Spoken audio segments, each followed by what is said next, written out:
ओम नमो भगवते वासुदेवाय। ओम नमो भगवते वासुदेवाय। ओम नमो भगवते वासुदेवाय। नारायणं नमस्कृत्यं नरं चैव नरोत्तमं देवीं सरस्वतीं व्यासं ततो जयमुदीरयेत्। नष्टप्रायेषु भद्रेषु नित्यं भागवत सेवया भगवती उत्तमश्लोके भक्तिर्भवति नैष्टिकीम्। कृष्णाय वासुदेवाय देवकीनन्दनाय च नन्दगोपकुमाराय गोविन्दाय नमो नमः। ॐ अज्ञानतिमिरन्धस्य ज्ञानाञ्जनशलाकया चक्षुरोन्मिलितं येन तस्मै श्रीगुरवे नमः। श्रीचैतन्यमनोभीष्टं स्थापितं येन भूतले स्वयं रूपगदामह्यं ददाति स्वपदान्तिकं। वन्देऽहं श्रीगुरो श्रीयुतपदकमलं श्रीगुरुन् वैष्णवांश्च श्रीरूपं साग्रजातं सहगणं रघुनाथ नितं तं सजीवं साद्वैतं सावधूतं परिजनसहितं कृष्णचैतन्यदेवं श्रीराधा कृष्णपादान् सहगण ललिता श्रीविशाखान्वितांश्च। हे कृष्ण करुणा सिंधु दीनबंधु जगत्पते गोपेश गोपिका कांत राधाकांत नमस्तुते। तप्त कांचन गौरांगी राधे वृंदावनेश्वरी वृषभानुसुते देवी प्रणमामि हरिप्रिये। वंशाकल्पतरुभ्यश्च कृपा सिन्धुभैव च पतितानां पावनेभ्यो वैष्णवेभ्यो नमो नमः। जय श्री कृष्ण चैतन्य प्रभु नित्यानंद श्री अद्वैत गदाधर शिवासादि गौर भक्तवृंद। हरे कृष्णा कृष्ण कृष्ण हरे हरे, हरे राम राम राम हरे हरे। मुखं करोति वाचालं पंगुं लङ्घयते गिरिं यत्कृपातमहं वन्दे श्रीगुरुदिनतारणं परमानन्दमाधवं श्रीचैतन्येश्वरम्। नीलाचल निवासाय नित्याय परमात्मने बलभद्रसुभद्राभं जगन्नाथाय ते नमः। जय जगन्नाथ, जय बलदेव, जय माँ सुभद्रा। तो आज पुरी में जगन्नाथपुरी प्रस्तुतिकरण कर रहा है। विश्व के प्रसिद्ध उत्सवों में से एक है, जो सनातन वासियों की, सनातन धर्मियों के लिए सबसे महत्वपूर्ण उत्सव है। उसमें प्रमुख उत्सव है रथ यात्रा महोत्सव। जैसे कुछ महीने पहले कुंभ मेला लगी थी और लगभग कितने लोग भाग लिए थे कुंभ मेला में? कितने करोड़ लोग? How many crores of people attended? No statistics. 67 crore. Kurukshetra युद्ध में कितने लोग मारे गए थे? 64 करोड़। हाँ, तो विश्व के प्रसिद्ध मेलाओं में से, यात्राओं में से ये प्रसिद्ध है। Like you have the festival of Kumbh Mela. तो जगन्नाथपुरी भी लोगों के समुद्र हो जाता है। जैसे आप समुद्र देखे हैं, जगन्नाथपुरी में लोगों के समुद्र हो जाता है, field with the biggest festival. हाँ, तो जब ब्रिटिशर थे वो भी चकित हो जाते, इतने लोग कहाँ से आते हैं? हाँ, ब्रिटिशर कहते हम भी कोई फेस्टिवल बनाते, इतने लोग नहीं आते हैं। पैरेड करते हैं, कुछ और प्रकार की व्यवस्था करते हैं, इतने लोग नहीं आते हैं। लेकिन एक सनातनी उत्सव में इतने लोग कहाँ से आते हैं कि भगवान की जब उत्सव होती है कहाँ कहाँ से लोग आते हैं पता नहीं चलता है। ऐसे नहीं हम कोई प्लान करके इनवाइट करते हैं, आप उत्सव बना रहे आप आइए। जगन्नाथ जी के उत्सव में सब लोग कहाँ से कहाँ आते हैं पता नहीं। केवल मनुष्य समाज में नहीं, देवलोक से, गंधर्व लोक से, जक्ष किन्नर सब भाग लेते हैं। लोगों की समागम होती है। जाति वर्ण निर्विशेष सभी प्रकार के लोग इस उत्सव में भाग लेते हैं। जगन्नाथ जी के अनेक मुस्लिम भक्त भी है। एक प्रसिद्ध भक्त थे सालवेग, और आज भी एक आधुनिक सालवेग हैं। आप कभी यूट्यूब खोलेंगे और सर्च करेंगे आधुनिक सालवेग कौन है। एक नौजवान यूथ हैं जो जगन्नाथ प्रेमी हैं, और वो अपने घर में जगन्नाथ जी की सेवा करते हैं। भले वो इस्लाम से हैं, लेकिन जगन्नाथ जी के प्रति उनकी विशेष लगाव है। तो सामाजिक रिवाज के तहत वो तो जगन्नाथ मंदिर में प्रवेश नहीं कर पाते हैं, या जगन्नाथ जी के मुख्य उत्सव में भाग नहीं ले पाते हैं। लेकिन संसार की कोई ताकत उनको बचा नहीं सकता, अलग नहीं कर सकता जगन्नाथ जी की सेवा करने में। भले मुस्लिम कुल में जन्म लिए हैं, नौजवान हैं, आपकी तरह कॉलेज की स्टूडेंट हैं, उनके नाम में बोल रहा हूँ, तो वो जगन्नाथ जी की सेवा अपने घर में करते हैं। जो भी वैदिक शास्त्र में उल्लेख है जगन्नाथ जी की विधि विधान, उसी के अनुसार जगन्नाथ जी की सेवा करते हैं। I am forgetting the name, may be some Aslam Beg और something, I am forgetting the name. The नौजवान हैं जो बड़े प्रसिद्ध फेमस हुए थे जब कोरोना काल में वो रथ यात्रा मना रहे थे। ऐसे जगन्नाथ जी के अनेक प्रेमी भक्त हैं, क्योंकि जगन्नाथ जी के मंदिर में बहुत से लोग आते नहीं हैं, इसलिए जगन्नाथ जी सबको दर्शन देने के लिए रोड पर निकलते हैं। पुराण में वर्णन है कि कोई अगर जगन्नाथ जी का दर्शन करता है, रथित्वं वामनं दृष्ट्वा पुनर्जन्म न विद्यते, कि रथ में सवार हुए जगन्नाथ जी का कोई दर्शन करता है तो पुनः इस संसार में उसको आना नहीं पड़ता है। जगन्नाथ जी इतनी कृपालु हैं। तो जो भी जगन्नाथ जी को दर्शन करता है और जगन्नाथ जी के सेवा में सम्मिलित होता है, वो वास्तविक भगवत धाम को प्राप्त करता है। जगन्नाथपुरी की महिमा है।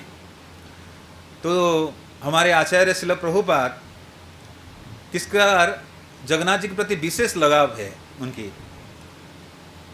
तो स्वाभाविक है, जब युवाएं कभी छुट्टियां मिलती है क्या करते हैं, पिकनिक मनाने चलते हैं, एक्सकर्शन मनाने चलते हैं। कभी कुल्लू मनाली चलते हैं, कहीं और चलते हैं, उट्टी कहीं चलते हैं। तो प्रभुपाद जब कॉलेज में पढ़ते थे तो कॉलेज की छुट्टियां शुरू हो गई, पढ़ाई एग्ज़ाम के बाद छुट्टी हो गई। तो आप लोग की छुट्टियां चल रही ना, जो विद्यार्थी हैं अभी, बहुत से school going student, college going student की अभी ब्रेक चल रहा होगा। तो छुट्टियां का हम दुरुपयोग करते हैं या उपयोग नहीं करते हैं, लेकिन जो महान भक्त लोग छुट्टियां का कैसे इस्तेमाल करते हैं। तो प्रभुपाद भी सोच रहे थे मेरे दोस्त लोग जा रहे हैं कहीं घूमने, लेकिन मैं वहाँ नहीं जाऊँगा, मैं कहाँ जाऊँ। तो वो जाकर देखते थे रेलवे स्टेशन में, रेलवे स्टेशन में देखते थे कौन सी ट्रेन वृंदावन जा रही है, कौन सी ट्रेन जगन्नाथपुरी जा रही है, कितने बजे निकलती है, कितने समय लगता है पहुंचने में, कितने किराया है, यही चेक करते थे। तो देखते देखते प्रभुपाद की प्रबल इच्छा हुई कि मुझे जगन्नाथपुरी जाना चाहिए। तो युवा अवस्था में प्रभुपाद प्रथम बार 1920 के लगभग 1920 अराउंड प्रभुपाद प्रथम बार जगन्नाथपुरी गए थे। और वो जो जगन्नाथपुरी के अनुभव उनके स्मृति पटल में निरंतर है। तो आप में से कितने ऐसे भक्त हैं जो जगन्नाथपुरी धाम का दर्शन करके आए हैं, सौभाग्य हुआ है जगन्नाथपुरी जाने का। तो बहुत से लोग हैं जो जगन्नाथपुरी के दर्शन किए हुए हैं। कितने लोग हैं जो इस चीज़ से वंचित है, जगन्नाथपुरी जा नहीं पाए हैं, लालसा रखते हैं, इच्छा रखते हैं जाने का। जय।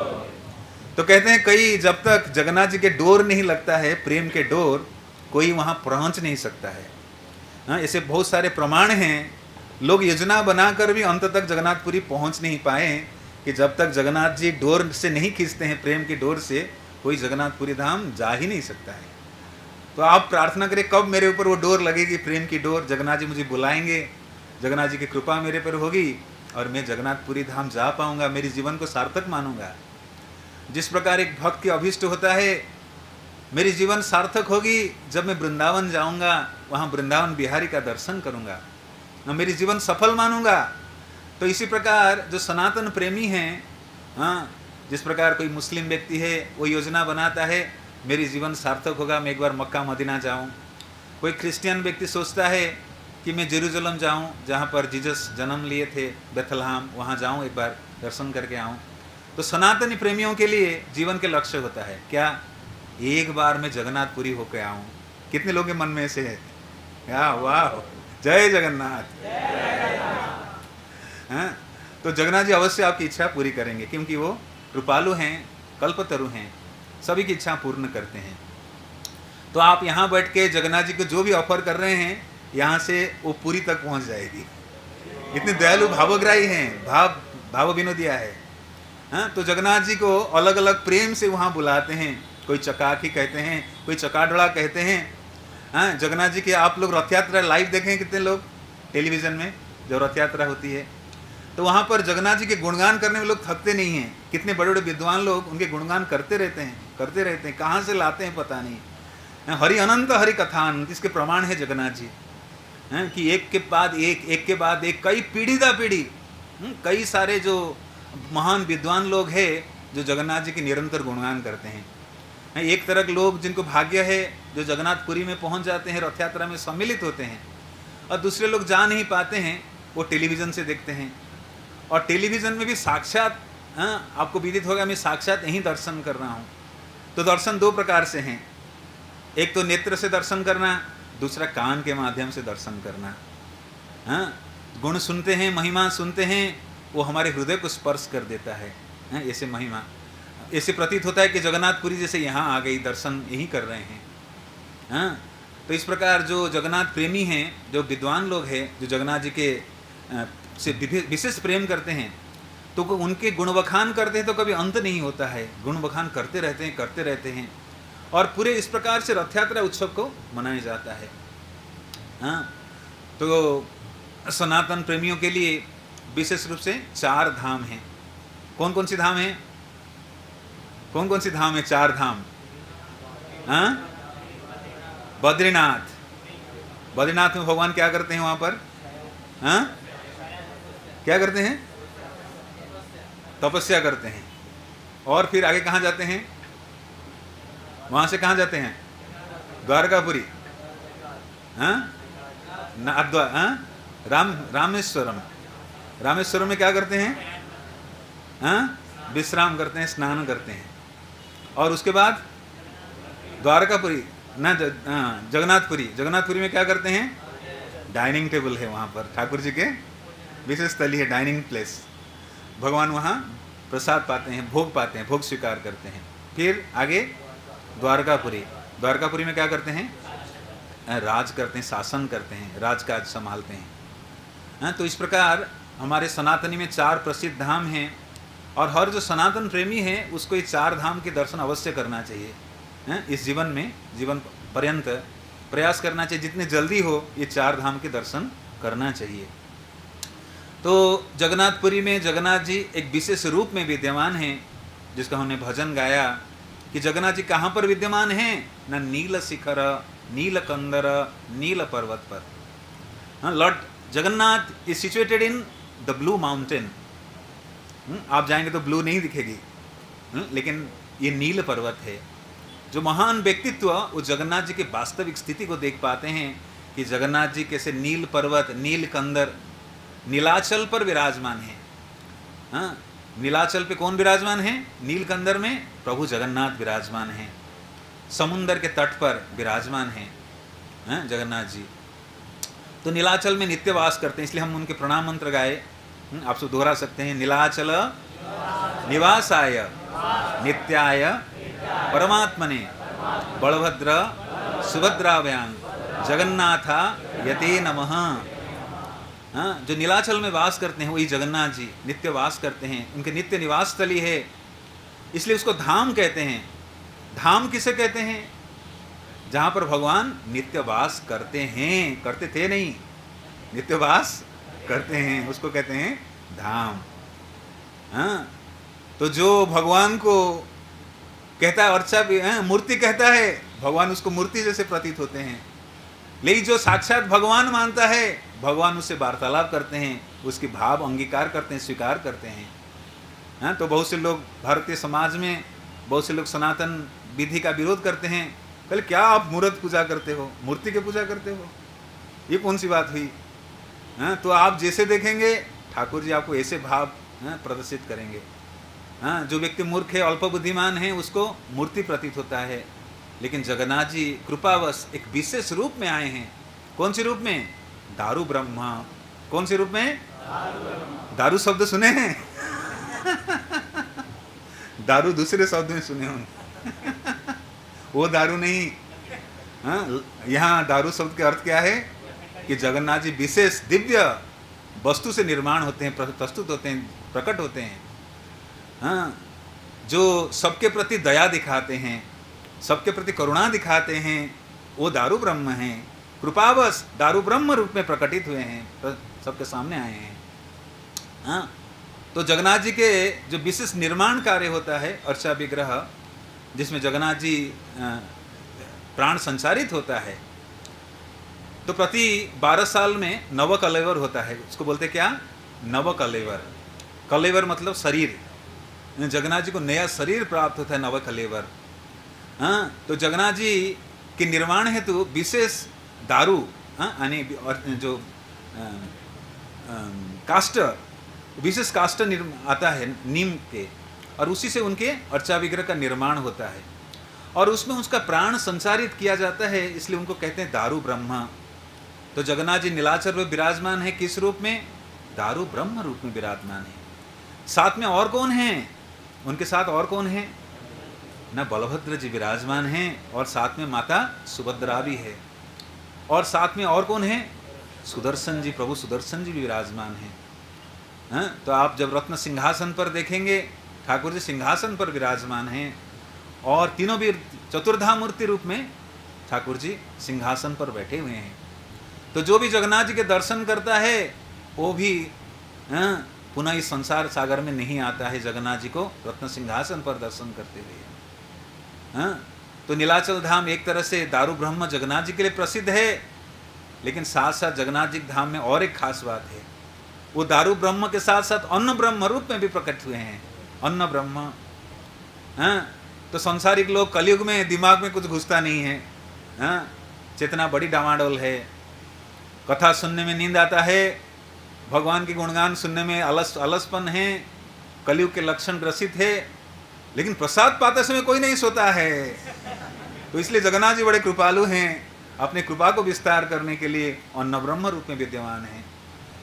कहा जाता है वहाँ अन्न ब्रह्म रूप में जो जगन्नाथ जी विराजमान हैं, जो महाप्रसाद रूप में विद्यमान हैं, वहाँ कोई चंडाल के मुंह से भी छीन के जगन्नाथ जी प्रसाद खा सकते हैं।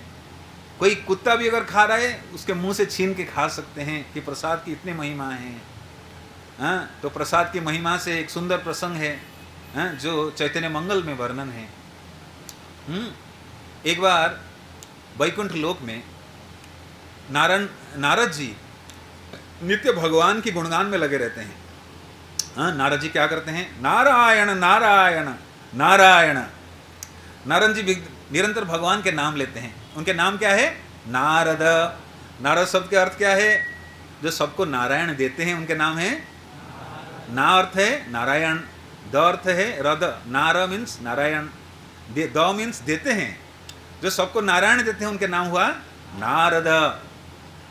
तो सबको नारायण प्रदान करते हैं, इसलिए पृथ्वी में भ्रमण करते रहते हैं नारायण नारायण करके। हरे कृष्णा कृष्णा कृष्णा हरे हरे, हरे राम राम राम हरे हरे। तो एक बार नारद मुनि जो निरंतर वैकुंठ लोक में कहीं भी जा सकते हैं, विश्व के कोई जगह जाने में उनको अवरोध नहीं।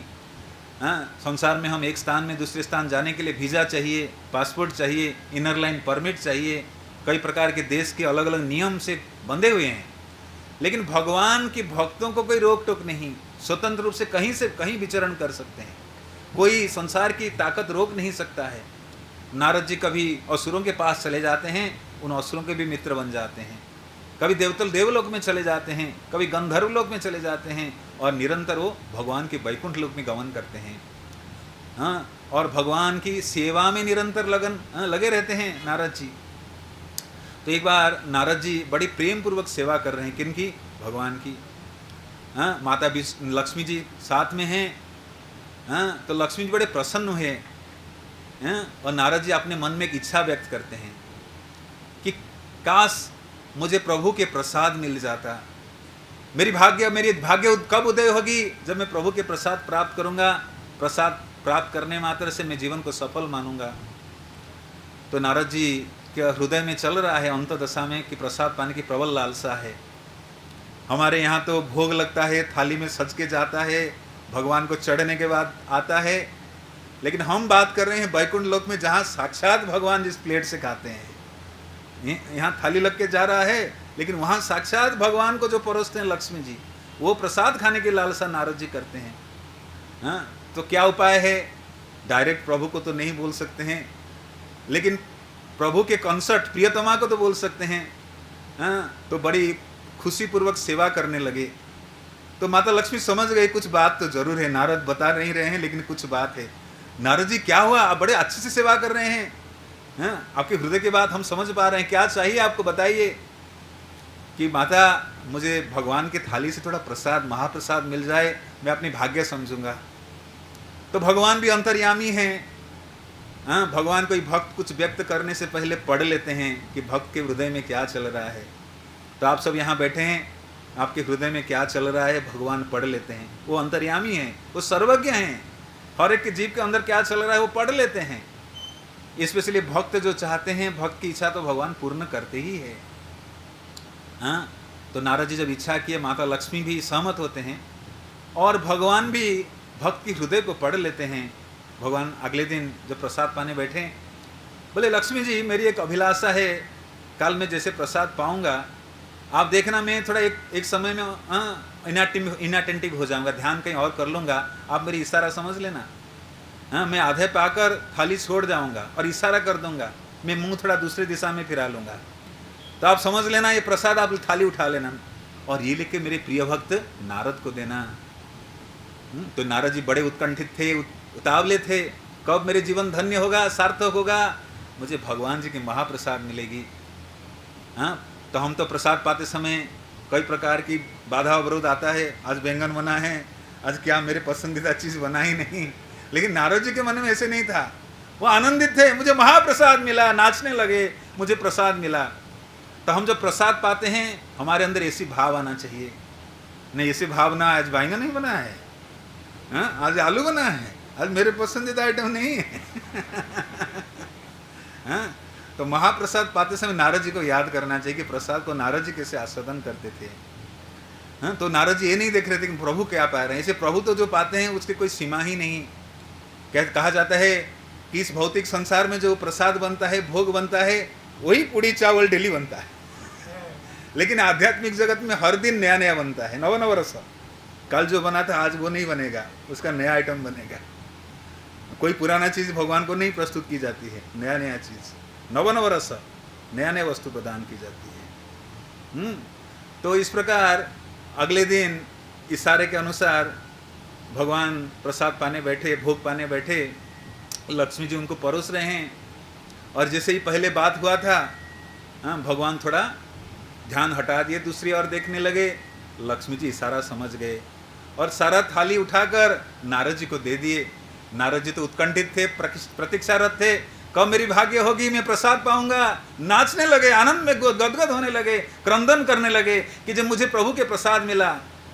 हाँ, जब प्रसाद पाते हैं, मैं एक बार बांग्लादेश गया था, सौभाग्य क्रम से, और जाना तो कठिन है, तो वहाँ एक भक्त हैं, जब प्रसाद पाते हैं उनके नेत्र से निरंतर अश्रु की धारा आता है, उनकी प्रसाद पाकर भगवत प्रेम को प्राप्त कर लेते हैं। उनके नेत्र से निरंतर अश्रु की धारा कि प्रभु मेरे पे आज कृपा किए हैं, मुझे प्रसाद मिला है, मेरे जैसे पापी अधर्म व्यक्ति को मुझे प्रसाद मिला है, प्रभु इतने कृपा किए हैं। कोई दुर्लभ व्यक्ति, नारद, ब्रह्मा, शिव को भी दुर्लभ होता है महाप्रसाद पाना, मुझे महाप्रसाद मिला है। तो भक्त क्रंदन करते हैं कि मुझे प्रसाद मिला है। तो इसी प्रकार नारद मुनि महाप्रसाद प्राप्त करके भवदशा, भाव दशा में आ जाते हैं, क्रंदन करते हैं, नाचने लगते हैं। तो हमें जो प्रसाद मिलती है हम सोचते हैं थोड़ा बांट लेते हैं, तो सबको बांटना चाहिए, पूरी गया था पैकेट भर भोग लाए हूँ, प्रसाद लाए हूँ, थोड़ा बांटना चाहिए। नहीं, नारद जी के मन में ऐसे कुछ नहीं था, पूरा जी भर के पा रहे हैं, जो मिला है पूरा प्लेट साफ करके पा रहे हैं, आनंदित होकर पा रहे हैं। जब प्रसाद को प्रसाद भावना से पाएंगे तो लिमिट नहीं रहेगा, बाल्टी भी खत्म हो जाएगी, पता ही नहीं चलेगा, इतने आनंदित थे। ऐसे प्रभुपाद के शिष्य थे जयानंद प्रभु, जब प्रसाद पाते थे इतना आनंद पूर्वक पाते थे कि कोई चीज नीचे गिर जाता था जमीन पर तो चाट के पाते थे, आनंद पूर्वक पाते थे। हाँ, इतने प्रसाद से लगाव है। ऐसी लगाव अगर प्रसाद से हो जाए जीवन सार्थक हो जाएगा। खाली प्रसाद पाकर आप भगवत धाम चले जाएंगे। केवल प्रसाद में इतनी शक्ति है, एक्चुअली इतनी शक्तिशाली है, भक्ति के एक एक अंग इतने शक्तिशाली है। हाँ, तो नारद जी भावावेश में आ गए, प्रेम के उदय होने लगा कि मुझे महाप्रसाद मिली है, और एक एक चीज खा रहे हैं और क्रंदन कर रहे हैं, रो रहे हैं। हाँ, सब खा लिए, प्रसाद पूरे साफ कर लिए, सारे प्लेट साफ कर लिए नारद मुनि। हाँ, जब प्रसाद पाएंगे वो प्रेम के विकार उनके अंदर आने लगा। तो नारद जी क्या धारण करते हैं? बीणा धारण करते हैं। तो बीणा बजाकर क्रंदन करने लगे, नाचने लगे। नारद मुनि बजाए बीणा राधिका रमण नामे, नारद मुनि बजाए बीणा राधिका रमण नामे, नाम मणि उदित है भकत गीत सामे, उदित हाय भगत गीत सामे नारद मुनि बजाए वीणा राधिका रमण नामे नारद मुनि बजाए वीणा राधिका रमण। तो तुरंत प्रसाद पाकर नारद मुनि आनंदित हो गए, बीणा बजाते हुए और हरिगुण गान करने लगे। इसलिए हम प्रसाद मंत्र में क्या कहते हैं? सही अन्नामृत पाओ, राधा कृष्ण गुण गाओ, सही प्रसाद पाओ, नहीं सो नहीं जाओ। हम प्रसाद पाके क्या करते हैं? खराटे लेते हैं। ये प्रसाद पाने की महिमा नहीं, प्रसाद इसलिए पा रहे हैं कि प्रेम की उदय हो और महिमा बढ़ाए और गुणगान करे, प्रसाद पाकर और आनंदित हो और हरि गुणगान करे। सही अन्नामृत पाओ, राधा कृष्ण गुण गाओ, ये नहीं कि सही प्रसाद पाओ और सो जाओ, नहीं। तो नारद मुनि आनंदित होने लगे और वो आनंद को उदय, जब कोई व्यक्ति आनंदित होता है क्या करता है? नाचने लगता है, गाने लगता है। संसारिक व्यक्ति को दारू पीकर नाचना पड़ता है, डीजे बजाकर, लेकिन भक्त स्वाभाविक नाचने लगता है, आनंदित है, भगवान मुझे विशेष कृपा किए हैं, आनंदित होता है। तो भक्त जब आनंदित होता है कैसे उसको प्रदर्शित करता है? नाच कर, गा कर प्रदर्शित करता है। तो नारायण जी के आनंद की सीमा नहीं। हाँ, वो भगवान के वैकुंठ लोक से बिना बजाते बजाते पहुंच गए कैलाश लोक पर। कहाँ पर? कैलाश लोक में कौन है? शिव जी बैठे हैं, ध्यानस्थ हैं। हाँ, और वहाँ पर नारद मुनि पहुँचकर बिना बजाकर नाच रहे हैं, हाँ, गुणगान कर रहे हैं, भगवान की गुणगान कर रहे हैं। हरे कृष्णा कृष्णा कृष्णा हरे हरे, हरे राम राम राम हरे हरे। तो बहुत उत्कंठित है, बहुत आनंदित है, उद्वेलित है, नाच रहे हैं। हाँ, तो उनके भाई है शिव जी, दोनों ब्रह्मा जी के पुत्र हैं। हाँ, तो शिव जी देख रहे हैं नारद जी आज इतने आनंदित है, क्या कारण है? नारद बताओ क्या कारण है? तो नारद सोचे क्या करूं? हाँ, मुझे आज भगवान के महाप्रसाद मिला। आनंदित होकर नारद जी कह रहे हैं मुझे महाप्रसाद मिला। तो शिव जी अकेले अकेले खा गए, हमारे बारे में चिंता नहीं किए। तो शिव जी भी नाचने लगे। शिव जी सोचे क्या करूं क्या करूं, मैं नारद को आलिंगन कर लेता हूं, उसमें जो प्रेम है मेरे अंदर आ जाएगी। फिर नारद जी के तलाशी लिए, तलाशी लेते लेते कहीं नाखून में एक दाने बचा था, नारद जी छोड़ दिए थे। कभी कभी हाथ धोते हैं ना, कहीं एक दाना फंसा रह जाता है। तो शिव जी को एक दाना मिला, एक दाना महाप्रसाद का मिला। उसको पाकर शिव जी भी भाव विकार में आ गए, नाचने लगे नाचने लगे नाचने लगे, कीर्तन करने लगे। दोनों भाई कीर्तन कर रहे हैं, नाच रहे हैं, प्रेम में मत्त हो रहे हैं। शिव जी जो नटराज नृत्य करते हैं सृष्टि के प्रलय के समय, हाँ, उनके नाम क्या है? नटराज। हाँ, शिव जी कब नृत्य करते हैं? प्रलय के समय। हाँ, बहुत भयंकर नृत्य करते हैं, थकते नहीं हैं। हाँ, शिव जी जब नृत्य करते हैं उनके बसन भी शरीर में नहीं रहता है, भूल जाते हैं। भोला बाबा है, सब भूल जाते हैं। हाँ, भोले हैं। तो वो नृत्य कर रहे हैं, दूसरी तरफ नारद नृत्य कर रहे हैं। ये दृश्य पार्वती जी देख रहे थे। अरे क्या हो गया मेरे पति को, कौन नशा चढ़ा दिया कुछ? अभी तो सृष्टि के प्रलय नहीं आई, ये कैसे नृत्य कर रहे हैं, क्या बात है? तो रोकने का प्रयास कर रहे हैं।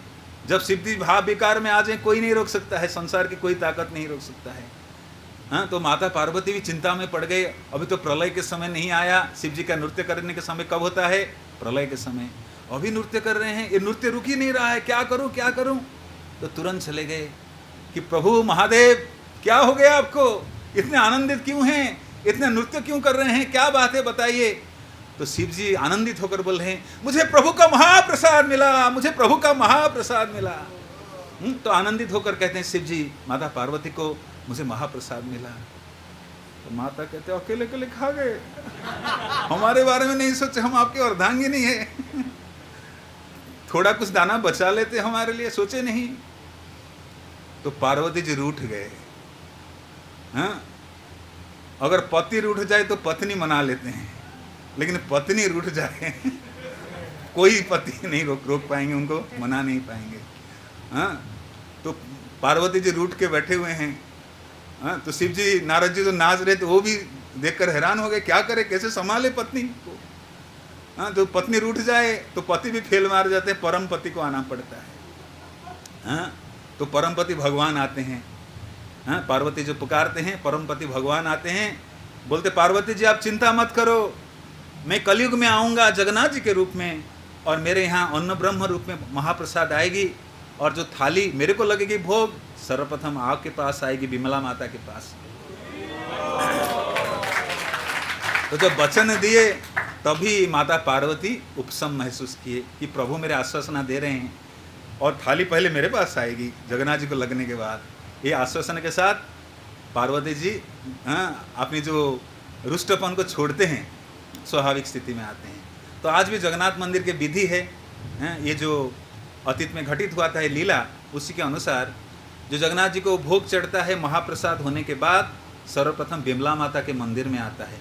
विमला माता इसको स्वीकार करते हैं। तो ये महाप्रसाद की महिमा है, जो महाप्रसाद पाने से कोई भी व्यक्ति इस भवसागर को पार कर जाएगा। भक्ति में और कोई अंग भी अच्छे से नहीं कर पाए, एक चीज़ को छोड़ना नहीं जीवन का अंत पर्यंत, क्या? महाप्रसाद पाना। भक्ति के एक एक अंग शक्तिशाली है। जीवन के अंत पर्यंत अगर महाप्रसाद पाते रहे, ये महाप्रसाद आपको भगवत धाम प्रवेश करा देगा। तो जगन्नाथपुरी में इसलिए अन्न ब्रह्म या महाप्रसाद की बहुत महिमा है। हाँ, एक बार इंद्र भी आए थे महाप्रसाद पाने के लिए। हाँ, इंद्र भी आए थे और इंद्र पैसा नहीं दिए थे, चले जा रहे थे। जगन्नाथपुरी में महिमा है, इंद्र जी के बारे में वर्णन है। तो ऐसे अनेक शास्त्रों में और जो दिव्य घटनाएं हैं, प्रामाणिक शास्त्र, स्कंद पुराण के पुरुषोत्तम खंड, ब्रह्मवैवर्त पुराण, नरसिंह पुराण, प्रामाणिक शास्त्र में जगन्नाथ जी के महिमा वर्णन है। तो जो नीलाचल में निवास करते हैं, उसको श्रील प्रभुपाद पूरे संसार में लेकर गए। आज विश्व के प्रमुख स्थान पर रथ यात्रा होता है। हाँ, रथ यात्रा महोत्सव को बहुत भव्य तरीके से लोग मनाते हैं। हाँ, तो श्रील प्रभुपाद भी जब छोटे थे, 4 साल की आयु, उनके पिता गौर मोहन दे छोटे से रथ की व्यवस्था किए थे, और प्रभुपाद जी भी जगन्नाथ जी की सेवा करते थे, और जगन्नाथ जी को रथ में बिठाकर कोलकाता के सड़क पर रथ यात्रा कराए थे, जो रथ यात्रा आज भी इस्कॉन के द्वारा चल रही है। हाँ, तो आने वाली 27 तारीख को रथ यात्रा महोत्सव है। जगन्नाथपुरी में प्रसिद्ध है कि 12 महीने में 13 यात्राएं होती है। There are many festival in 12 months, there are 13 festivals. It's just like a saying, कहावत है। ऐसे अनेक उत्सव मनाया जाता है। जैसे आप कुछ दिन पहले 11 जून को ज्येष्ठ पूर्णिमा की तिथि एक उत्सव मनाया गया। कौन सी उत्सव? स्नान यात्रा। हाँ, इसको स्नान यात्रा या देव स्नान पूर्णिमा कहते हैं। संसारिक लोग तो बाथरूम के अंदर नहाते हैं, दरवाजा बंद करके, हाँ, पानी के छींट लगाकर नहाते हैं, लेकिन ठाकुर जी जो नहाते हैं वो एक उत्सव बन जाता है। इसको स्नान यात्रा कहते हैं, देव स्नान यात्रा। हाँ, तो पूर्व समय में लोग कहाँ नहाते थे? सरोवर में, तालाब में, झरने में, नदी में। लेकिन आधुनिक समय लोग कहाँ नहाते हैं? घर के अंदर, बाथरूम के अंदर, प्राइवेटली, नॉट पब्लिकली। हैं, पुरुष लोग भी शर्माते हुए नहाते हैं, छुप के नहाते हैं, कभी कभी स्विमिंग पूल में नहा लेते हैं। हाँ, तो कलयुग में लोगों को पता चलता है कि कोई व्यक्ति धार्मिक है, वो अगर स्नान करता है। हाँ, स्नान से भी व्यक्ति विद्वान है कि पंडित है पता चलता है, क्योंकि कलयुग के लोग इतने आलसी है, स्नान तक भी नहीं करते हैं। विश्व के ऐसे भी राष्ट्र है, स्पेशली फ्रांस, जहाँ पर लोग नहाते नहीं हैं। साल में 2 बार उत्सव मनाई जाती है, जैसे जगन्नाथ जी की स्नान यात्रा, लोगों की ब्लादिंग फेस्टिवल होता है। सब आके स्विमिंग पूल में इकट्ठे होते हैं। नहीं तो लोग क्या करते हैं, सुबह उठे, थोड़ा ब्रश मार दिए, थोड़ा शौच क्रिया कर लिए, स्प्रे मार के कपड़े बदल के निकल गए। कोई नहाना क्या, विल डोंट टेक बाथ। हाँ, इसलिए लोग रजोगुण तमोगुण में ज़्यादा रहते हैं, स्नान नहीं करने के कारण। हाँ, तो व्यक्ति कलयुग में ब्राह्मण है, शुचि है, धार्मिक है, कैसे जाना जाता है? वो नहाता कि नहीं नहाता है। स्पेशली टेस्ट कब होता है? सर्दी के दिनों में, जो प्रबल ठंड होता है, वो क्या नहाना है।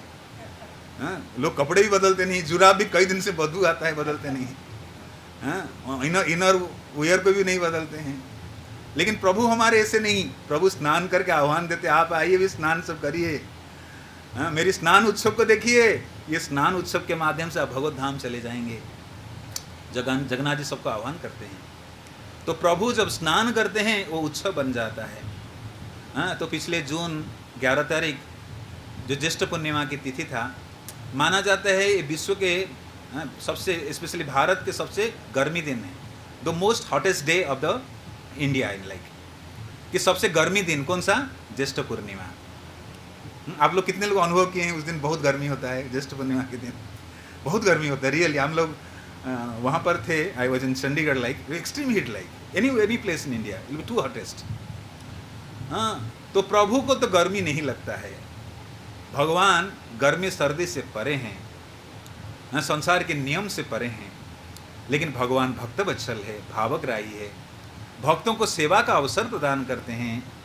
मेरी भक्त मेरा सेवा करेंगे तो उनको शीतलता मिलेगी।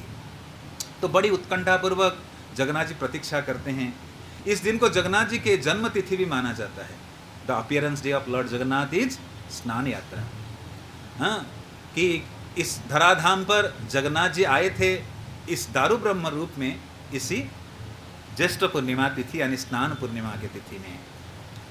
हाँ, तो जगन्नाथपुरी में कोई भी जो दिव्य कार्य है, शुभ कार्य है, वो स्नान पूर्णिमा के दिन की जा सकते। सब कार्य शुभ माना जाता है, स्पेशली स्नान पूर्णिमा के तिथि हो या रथ यात्रा के तिथि हो।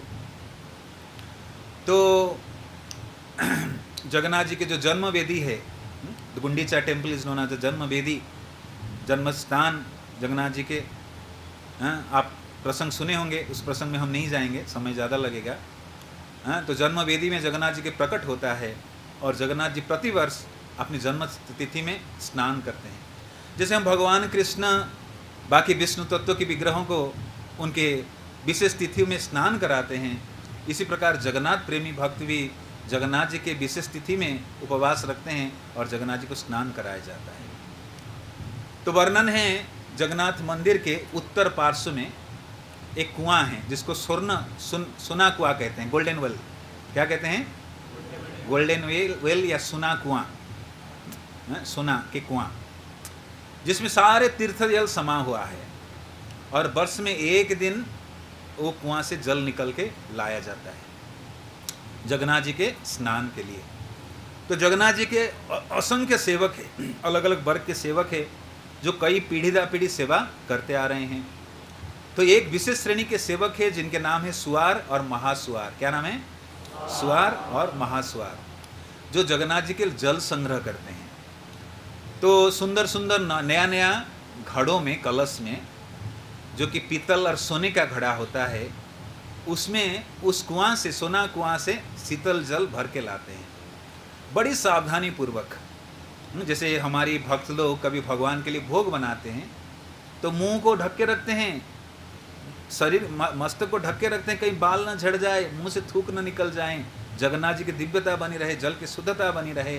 तो भगवान की सेवा ऐसी करनी चाहिए। तो ये सुआर और महासुआर लोग उस सोना कुआं से जल लेकर आते हैं। टोटल कितने जल? 108 घड़े जल लेकर आते हैं। कितने जल? 108 घड़े जल लेकर आते हैं। किस लिए? तीनों विग्रह चतुर्धाम मूर्ति को स्नान कराने के लिए।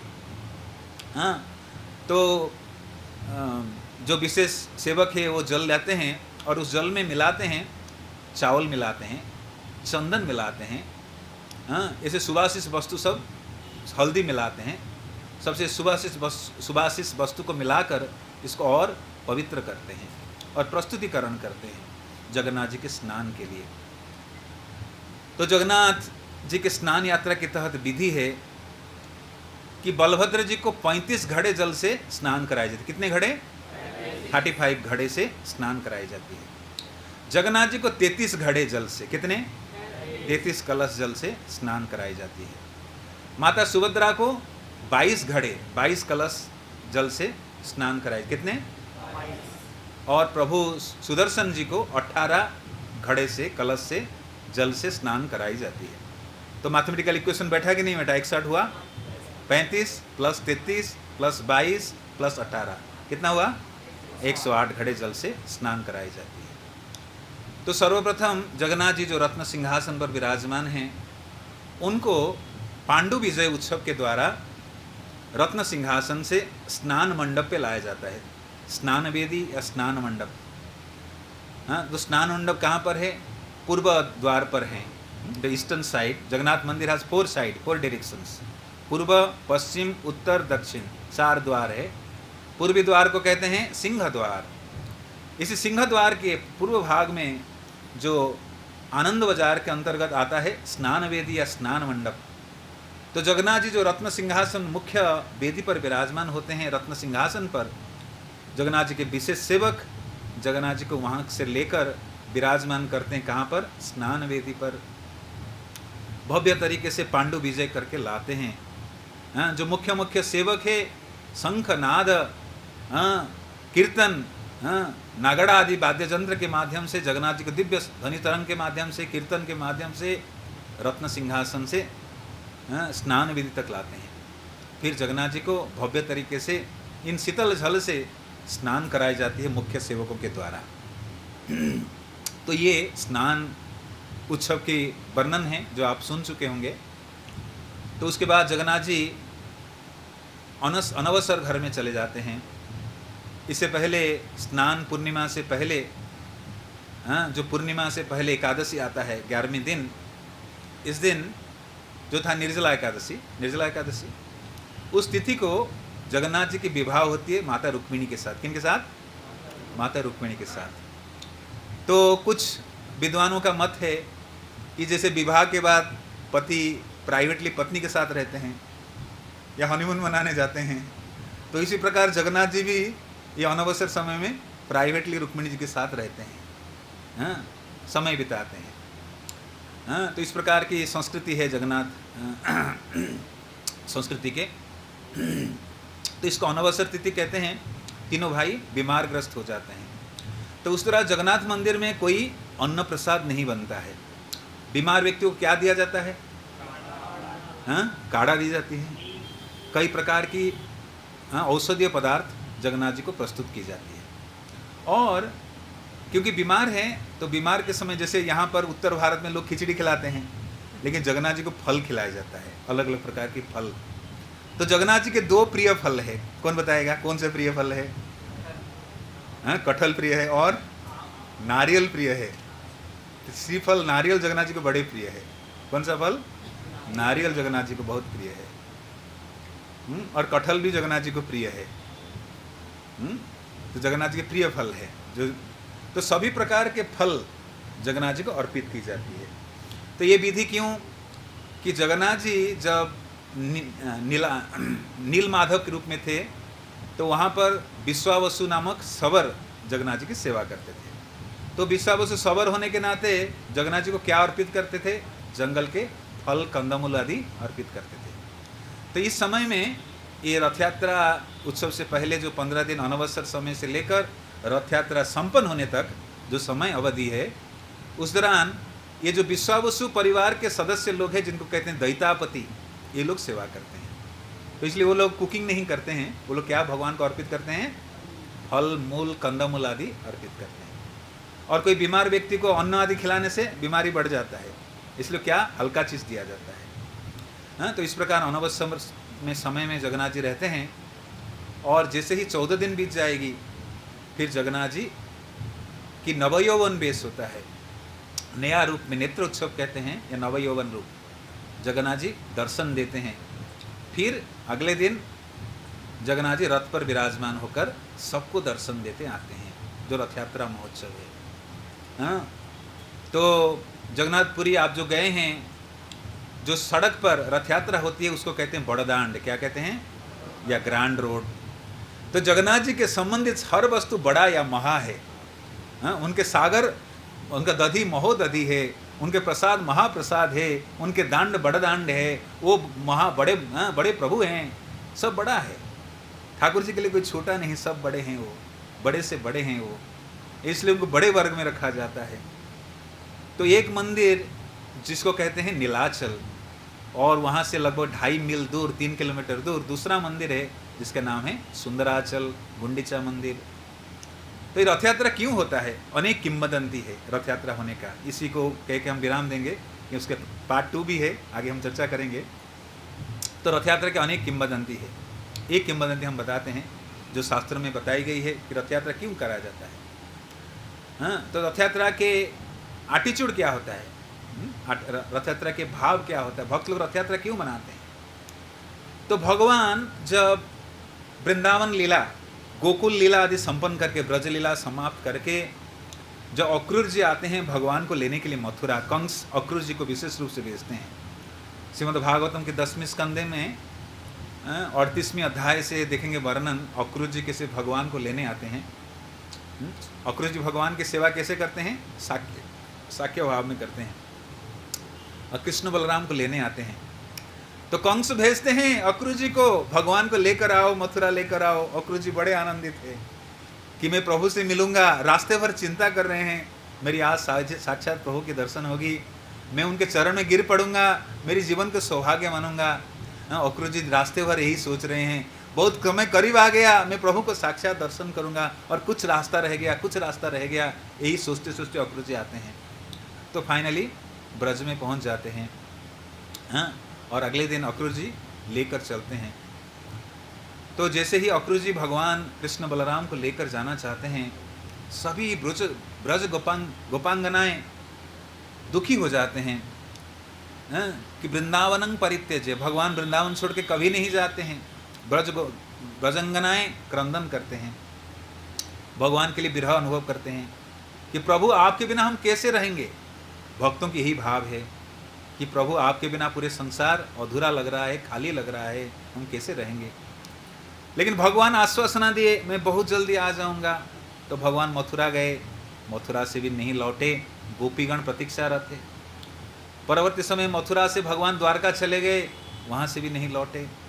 गोपियाँ प्रतीक्षा कर रहे हैं कि प्रभु कब लौटेंगे, प्रभु कब लौटेंगे। तो एक बार जब कुरुक्षेत्र में सूर्य पराग के समय था, सोलर एक्लिप्स, शास्त्र में उल्लेख है, कोई भी सूर्य पराग के दिन कुरुक्षेत्र में जो ब्रह्म सरोवर है स्नान करता है तो सभी पापों से मुक्त हो जाता है। तो इसलिए द्वारकावासी योजना बनाए थे। भगवान कृष्ण जब द्वारका के अधिपति थे तो अपने माता पिता को लेकर तीर्थाटन करने आए थे, और कुरुक्षेत्र में भगवान आए हैं ब्रह्म सरोवर में स्नान करने के लिए। तो भगवान भी जब धरती पर आते हैं वो भी सामान्य मनुष्य के भांति लीला करते हैं। भगवान अपनी भगवत्ता को छुपा देते हैं और साधारण मनुष्य के भांति लीला करते हैं। तो प्रभु अपने माता पिता नंद, यशोदा माई और रोहिणी और कईयों को लेकर आए हैं, कुरुक्षेत्र पहुँचे हैं। और भगवान ठाट बाट अपने राज वेश में आए हुए हैं, राज के वस्त्र पहने हुए हैं। तो दूसरे ओर जो ब्रजवासी गण हैं वो भी स्पेशली जब द्वारका से आए हैं, कौन आए हैं उनके साथ? देवकी वसुदेव आदि आए हैं, और नंद यशोदा यहाँ पर है, ब्रज में हैं। तो बाकी ब्रजवासी लोग ब्रज से कुरुक्षेत्र आते हैं, वो भी स्नान के उद्देश्य से, और वहीं पर दोनों की मुलाकात होती है। जो राधा रानी अनेक समय से प्रतीक्षारत थे, जो गोपिकाएं प्रतीक्षारत थे, वो भगवान को साक्षात दर्शन कर रहे हैं, भगवान को देख रहे हैं। कृष्ण तुम वही हो, मैं वही हूँ, स्थान अलग है, आप आज कुछ अलग लग रहे हो। आप तो ग्वाल बाल थे, आप ही राजभाट पहन के आए हो, आपके मुकुट है, सिर पर मुकुट है, कहाँ गए आपकी बांसुरी, आप तो कोई और लग रहे हो। कृष्ण आप आ जाओ, वापस ब्रज में वापस आ जाओ। तो गोपिकाएं कृष्ण को खींचते हैं, बुलाते हैं कि कृष्ण अनेक विरह दे दिए, अब लौट आओ, लौट आओ कृष्ण, द्वारका से आज कुरुक्षेत्र से लौट आओ कृष्ण, ब्रज में लौट आओ। तो रथ यात्रा में यही भाव को प्रदर्शित की जाती है कि जो ब्रज गोपिकाएं विरह भाव से भगवान को खींचकर ब्रज में ले जाना चाहते हैं। In separation they want to take Krishna. तो आचार्यगण मत देते हैं, भक्त लोग जो रथ खींचते हैं किस भाव से रथ खींचते हैं कि प्रभु मेरे हृदय में समा जाइए, आइए मेरे हृदय के अंदर में सजिए, प्रभु मेरे हृदय में आ जाइए। So devotee pulls the chariot, the rope of the chariot with this mood. तो हम जब रथ खींचेंगे, कितने लोग रथ खींचे हैं पहले जगन्नाथपुरी में या द्वारका वाली रथ का? कितने लोग जगन्नाथपुरी में रथ खींचे हैं? No one, someone is told, is raising hand. एक सौभाग्यशाली है जो शायद जगन्नाथपुरी से होंगे वो जो रथ खींचे हैं। तो किस भाव से हमें खींचना चाहिए? इसी भाव से कि प्रभु मेरे हृदय रूपी वृंदावन में आ जाइए, आप आइए, मैं बहुत दिन से प्रतीक्षारत हूँ। जिस प्रकार गोपिकाएं ब्रज ले जाना चाहते हैं उसी भाव से भक्त लोग रथ खींचते हैं। तो ये उत्सव आने वाला 27 तारीख को है। आप सब जो चैतन्य महाप्रभु के अनुयायीगण हैं, प्रभुपाद के अनुयायीगण हैं, आपको इसी भाव से रथ यात्रा उत्सव में भाग लेना चाहिए। हाँ, तो रथ यात्रा प्रसिद्ध उत्सव है जो जगन्नाथपुरी में मनाया जाता है, लेकिन आज श्रील प्रभुपाद की कृपा से पूरे विश्व में सभी प्रमुख शहर में और हमारे दिल्ली में भी, द्वारका में भी रथ यात्रा हो रही है, और सबको इस रथ यात्रा उत्सव में भाग ले सकते हैं। वही लाभ प्राप्त करेंगे जो जगन्नाथपुरी में रथ खींचने पर। तो कितने लोग रथ यात्रा में आएंगे? कितने लोग रथ यात्रा उत्सव में आएंगे, सम्मिलित होंगे, सेवा करेंगे? जय जय जगन्नाथ, जय बलदेव, जय माता सुभद्रा। श्रील प्रभुपाद की, अनंत कोटि वैष्णव भक्त वृंद की, संबित गौर भक्त वृंद की, निताय गौर प्रेमानंदी।